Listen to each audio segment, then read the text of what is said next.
বাবু আব্দুল কাইয়ুম স্টেজের উপরে, মাস্টার মাইনুল হক বক্তব্য রাখছিলেন, মাওলানা ইমদাদুল হক ইমদাদুল হক, আর আপনারা সামনে যারা আছেন সবাইকে আমার আসসালামু আলাইকুম ওয়া রাহমাতুল্লাহি ওয়া বারাকাতুহু।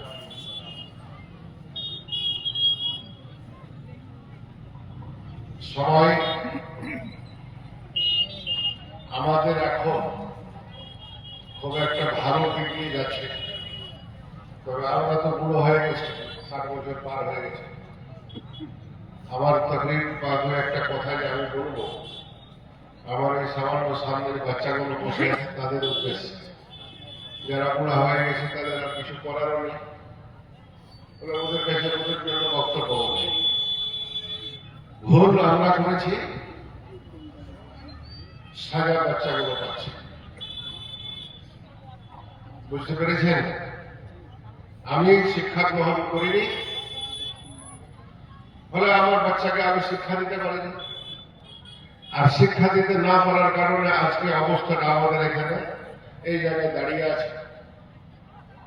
গোটা পশ্চিম বাংলায় মুসলিম যারা আমরা আছি 12-13% শিক্ষিত, এনাকে কখন আমরা 80-র উপরে তুলতে পারবো এটা নিয়ে এই মাদ্রাসা, মক্তব, স্কুল এগুলোর খুব বেশি প্রয়োজন। আল্লাহ তাআলা মানুষ সৃষ্টি করার আগে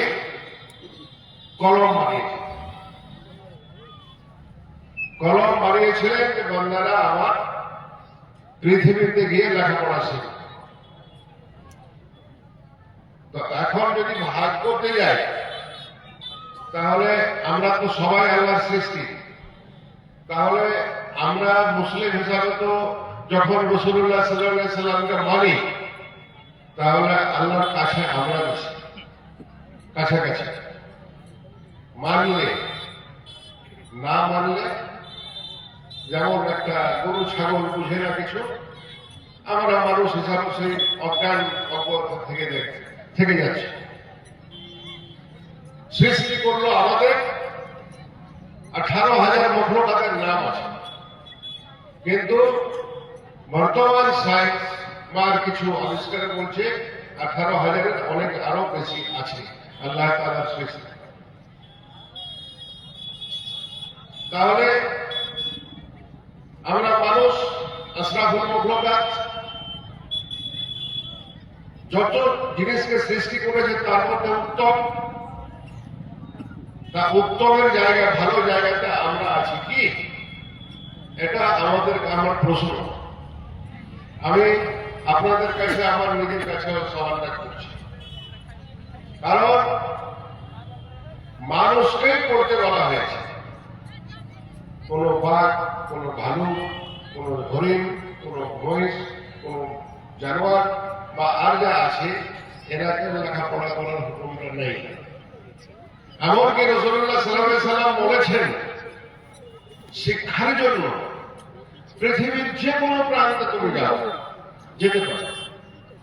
তাহলে শিক্ষার মূল্য কত, শিক্ষার দাম কত আমরা কি অনুভব করলাম? একজন বলে গেলেন বিশ্বের সব থেকে শ্রেষ্ঠ মা, যার তুলনায় তার আগেও কাউকে আল্লাহ পড়ায়নি, তারপরেও কাউকে পড়ায়নি। সেটি বললেন রাসূলুল্লাহ বললেন যে শিক্ষার জন্য মানুষ পৃথিবীর যে কোনো জায়গায় যেতে। তাহলে আমরা রাঘবপুর, বিপদপুরের বাইরে যাচ্ছি না শিক্ষা গ্রহণ করতে। যদি শিক্ষা গ্রহণ করতে আমরা বাইরে না যাই তাহলে আমার শিক্ষার কোয়ালিটি বা কতটুকু হবে? সেই জন্য যেমন আমি বাঘ, ভালুক এদের কথা বললাম, মহিষ, জানোয়ার বললাম, শিয়াল, কুকুর বলছি, এদের স্কুলে যাওয়ার কোনো খবর নেই। যদি কোনো বড় আমার একটা কথা শুনে সেটা কিন্তু আমার ট্রেনিং এর উপর। কিন্তু দেখবেন সার্কাসে কিছু কিছু বাঘ, ভালুকের নাচায় মানুষ, ওটা ওর ট্রেনিং, ওটা কিন্তু বাঘ ওকে ইচ্ছা করে ডাকে না, ও মজবুরিতে ডাকে। আমরাও পশ্চিমবঙ্গে এখন ওই ধরনের একটু করে নাচি মন করি।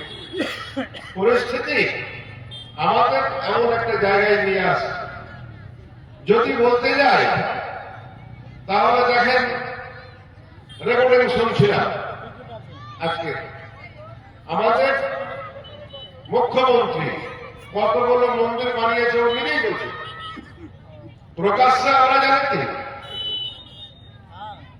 দিল্লিওয়ালা করেছে। তার মানে নরেন্দ্র মোদী বাবরি মসজিদ ভেঙেছিল, সুপ্রিম কোর্টের অর্ডারে পাস করে ওরা জিতেছে, জিতে ওখানে বাবরি মসজিদের জায়গায় রাম মন্দির তৈরি করেছে। এখানে তো কোনো বিতর্ক ছিল না পশ্চিমবাংলায়। তাহলে আমার আপনার ট্যাক্সের টাকা, ওর বাড়ির পাশের টাকা না, ওর বাড়ির পাশের টাকা দিয়ে হাজার মন্দির তৈরি করলে আমি এই কথাটা আলোচনা করতাম, কিন্তু আলোচনাটা করছি এখানে জনগণের টাকা। 250-300 কোটি টাকা খরচ করে জগন্নাথ মন্দির তৈরি করলেন, আবার দুর্গা মন্দির তৈরি করছেন আপনার রাজারহাটে, কালী মন্দির তৈরি করছেন, আবার আপনার উত্তর বাংলার মহাকাল মন্দির তৈরি করবে শিলিগুড়িতে, যেটা আজকের বাজারে সেই জমিটার দাম হচ্ছে 700 কোটি টাকা। তাহলে আমার আপনার ট্যাক্সের টাকায় উনি মন্দির করবে। আবার মধ্যে থেকে একটা উঠেছে যে আমার হুমায়ুন, ইনি আমার মসজিদ করবে। আমি আপনাদের কাছে প্রশ্ন রাখছি, মসজিদ দিয়ে আর মন্দির দিয়ে সমাজের উন্নতি হবে? মন্দির মসজিদ মসজিদ আপনাকে শান্তি দেবে আপনার ইবাদতের মধ্যে, সে যে কোনো জায়গায়। আপনি মাঠে আসেন, মাঠে নামাজ পড়েন, আমরাও পড়ি কোনো কোনো সময় মাঠে ঘাটে, বাইরে থাকলে বাইরে জঙ্গলের মধ্যেও পড়ি, কিন্তু এটা দিয়ে সমাজ উন্নতি হবে। সমাজ উন্নতি হবে কোনটা নিয়ে?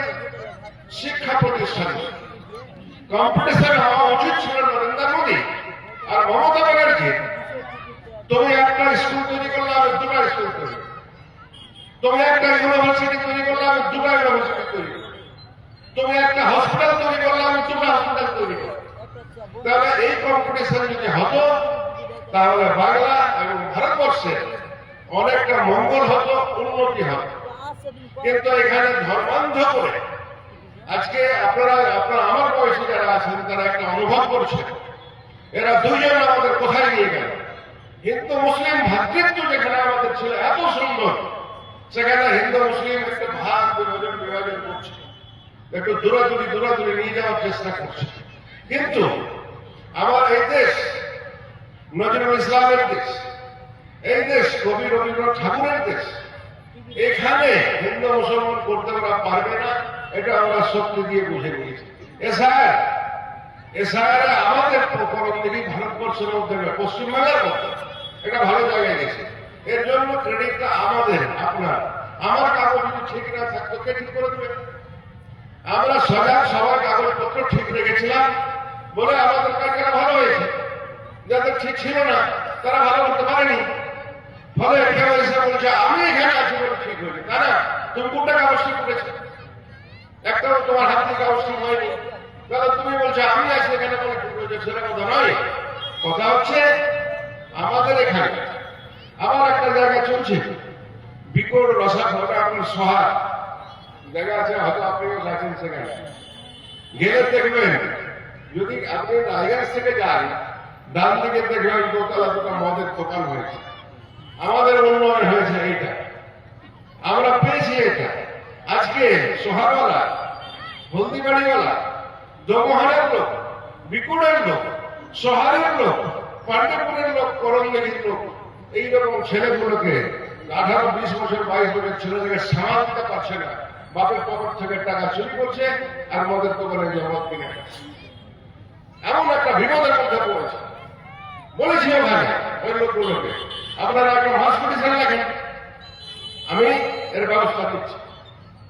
তুলতে হবে, নেশা খোরগুলো সরাতে হবে, শিক্ষাগুলোকে নিয়ে আসতে হবে। আমি আপনাদের কাছে এই যে বাচ্চাগুলো আছে, এবার বলছি পুরা লোকগুলো, কোন ছেলে মেয়ে, বেটা হোক আর বেটি, স্কুল শিক্ষা প্রতিষ্ঠানের বাইরে, মাদ্রাসার বাইরে যেন না থাকে। এই যে এখানে মাদ্রাসা যারা চালাচ্ছেন কমিটিকে বলছি, মারাত করেছেন কি আপনারা? মারাত করে না হলে ছেলেরা শিখবে, মেয়েরা শিখবে না, তো সমাজ তো নেগড়া হয়ে যাবে। সবগুলোই হবে, মেয়েকেও শিক্ষা, ছেলেকেও শিক্ষা থাকলো। তাকে উচ্চ শিক্ষিত যারা আছে, যারাকে দেখেছি আমি ভালো কোয়ালিটি শিক্ষিত, তাদের মধ্যে কিন্তু এই যে বিয়ে যৌতুক ঝামেলা হয়ে গেলে কিন্তু আমি দেখতে পাই না। আমার একটা ভাতিজির বিয়ে হলো কদিন আগে, ডাক্তার ছেলেটা, পরিবারটাও ভালো। তো যখন ওরা ছেলে আর মেয়ে পছন্দ হলো, আমাদের ছেলে পছন্দ হলো, মেয়েওয়ালা ছেলেওয়ালার মেয়ে পছন্দ হলো, তা আমি বললাম বর্তমান যে সময় চলছে দিবেন যৌতুক, টাকা পয়সা বা গাড়ি আর কিছু, তো এটা কিছু লাগবে না। তা আমি যে ছেলের যে বাবা, ওকে আমি একটু সাইডে ডাকলাম, ছেলেকে ডেকে ছেলের বাবাকে বলছি, ভাই আপনাদের কোনো ডিমান্ড আছে কি? তো ও আমার হাতটা ধরে বলছে, আমাকে বললেন আমার বড় ভাই যেন জানতে পারে। যদি আমার বড় ভাই জানে তাহলে হয়তো বিয়েই দিবে না। না ও ডিমান্ড দেওয়ার পক্ষে, না ডিমান্ড নেওয়ার পক্ষে, না ও দিবে না ও নেবে। তাহলে ভালো ডাক্তার, এমবিবিএস, এমডি, ডাক্তারের ডিমান্ড নেই। যত ছেঁচড়া নিজের মধ্যে পিছিয়ে নেই। এই যে খেলাওয়ালা আছে, আর খেলাওয়ালা থেকে একটু যারা উপরে উঠেছে, যে লেখাপড়া করে 12 পাস করেছে, তা এর মধ্যে আছে যা শ্বশুর বাড়িতে আছে সব আমাকে দিয়ে। এই সমাজটাকে আমি প্রত্যেকটা মেয়ে বাবাকে বলছি, ছেলে বাবাকেও বলছি, এখান থেকে সমাজটাকে বাঁচান। সমাজ খুব খারাপ জায়গাতে যাচ্ছে আপনার দেখা দেখি। আপনার পড়োশি, যখন আপনি একটা ঠেলা গাড়ি নিলেন, তখন আপনার পড়োশির লোক বলছে কি, আমাকে ওর থেকে একটা মোটরসাইকেল বেশি দামে দিতে। যখন মোটরসাইকেল বেশি দামে দিল, তাদেরকে বলছে আমার ট্যাক্সি দিতে, আমাকে 4 চাকা দিতে। সমাজ থেকে শুধু এই মাওলানা এখানে তাকলিফ করে বাঁচাতে পারবে না, আপনারা সজাগ না হলে। আপনি আপনার বেটির বিয়েতে কোনো জিনিস দিয়েন না, আপনার ছেলের বিয়েতে আপনি কোনো জিনিস নিয়েন না, তাহলে সমাজ আগে বাড়বে। আর প্রত্যেকটা লোককে আমার একটা অনুরোধ আছে, ছেলে মেয়ে যাই হোক শিক্ষার বাইরে যেন না থাকে। এইটুকু বলে আমার বক্তব্য এখানে শেষ করছি। আসসালামু আলাইকুম ওয়া রাহমাতুল্লাহি ওয়া বারাকাতুহু। আমাদের জন্য, আমার শামসুল বাবু আছে, ওদের জন্য আপনারা একটু দোয়া করবেন, এই বলে শেষ করছি। আসসালামু আলাইকুম।